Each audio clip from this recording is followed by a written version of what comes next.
ముస్లిం వివాహాలకు సంబంధించి కర్ణాటక హైకోర్టు అత్యంత కీలకమైన సంచలన తీర్పును వెలువరించింది. స్పెషల్ మ్యారేజ్ యాక్ట్ కింద నమోదు చేసినప్పటికీ ముస్లిం వివాహాలకు షరియా చట్టమే వర్తిస్తుందని ధర్మాసనం స్పష్టం చేసింది. Justice DK Singh, justice TM నదాఫ్లతో కూడిన division bench Sajid Parvez versus Farzana Taj కేసులో విచారణ జరుపుతూ ఫ్యామిలీ కోర్టు ఇచ్చిన ఆదేశాలను సమర్థించింది. స్పెషల్ మ్యారేజ్ యాక్ట్ కింద విడాకులు కోరుతూ సదరు భర్త దాఖలు చేసిన పిటిషన్ చట్టపరంగా చెల్లదని న్యాయస్థానం తేల్చి చెప్పింది. ముస్లిం ఆచారాల ప్రకారం జరిగిన నికాహ్ను కేవలం స్పెషల్ మ్యారేజ్ యాక్ట్ కింద నమోదు చేసినంత మాత్రాన ఆ పెళ్లి మూల స్వభావం ఏమాత్రం మారదని కోర్టు వ్యాఖ్యానించింది. ముస్లిం పర్సనల్ లా ప్రకారం జరిగిన వివాహాలకు ఎప్పటికీ షరియా నిబంధనలే పూర్తి స్థాయిలో వర్తిస్తాయని ఈ సందర్భంగా కోర్టు నొక్కి చెప్పింది.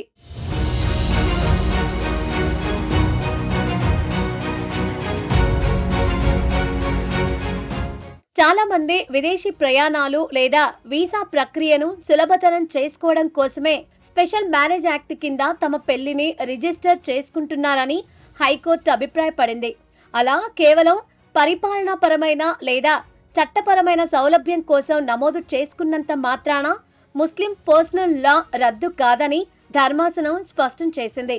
ఇస్లాం సాంప్రదాయాల ప్రకారం నికాహ్ చేసుకున్న దంపతులు విడాకుల కోసం స్పెషల్ మ్యారేజ్ యాక్ట్ను ఆశ్రయించడం సరైన పద్ధతి కాదని తేల్చి చెప్పింది. వ్యక్తిగత చట్టాల ప్రకారం జరిగిన వివాహాలకు ఆయా మతపరమైన నిబంధనలు, వ్యక్తిగత చట్టాలే వర్తిస్తాయని డివిజన్ బెంచ్ స్పష్టం చేసింది.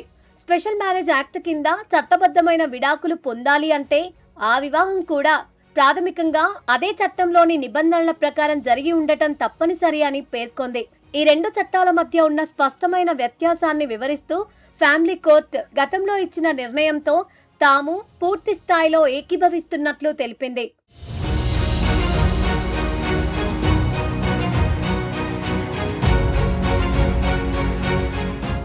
సాంకేతిక ఆధారాల ఆధారంగా చట్టాలను దుర్వినియోగం చేయడానికి వీల్లేదని, వివాహ రిజిస్ట్రేషన్ అనేది కేవలం ఒక నమోదు ప్రక్రియ మాత్రమేనని కోర్టు వ్యాఖ్యానించింది. ఈ తీర్పు ద్వారా ముస్లిం పర్సనల్ లా, స్పెషల్ మ్యారేజ్ యాక్ట్ పరిధులపై న్యాయస్థానం పూర్తి స్థాయి స్పష్టతనిచ్చినట్లయింది. మతపరమైన ఆచారాలతో జరిగిన వివాహాలకు సంబంధించి విడాకులు లేదా ఇతర వివాదాల పరిష్కారానికి ఆయా చట్టాలనే అనుసరించాలని పునరుద్ఘాటించింది. స్పెషల్ మ్యారేజ్ యాక్ట్ కింద విడాకులు పొందేందుకు ప్రయత్నించిన పిటిషనర్ అభ్యర్థనను తోసిపుచ్చిన కోర్టు చట్టపరమైన నిబంధనలను అతిక్రమించలేమని స్పష్టం చేసింది. వివాహ బంధంలో తలెత్తే న్యాయపరమైన చిక్కుల విషయంలో ఏ చట్టం వర్తిస్తుందనే దానిపై ఈ తీర్పు భవిష్యత్తులో కీలక మార్గదర్శకంగా నిలవనుంది. దేశవ్యాప్తంగా ఉన్న వ్యక్తిగత చట్టాలు, చట్టబద్ధ రిజిస్ట్రేషన్ల మధ్య ఉండే వ్యత్యాసాలపై ఈ తీర్పు ద్వారా విస్తృతమైన చర్చ ప్రారంభమైంది.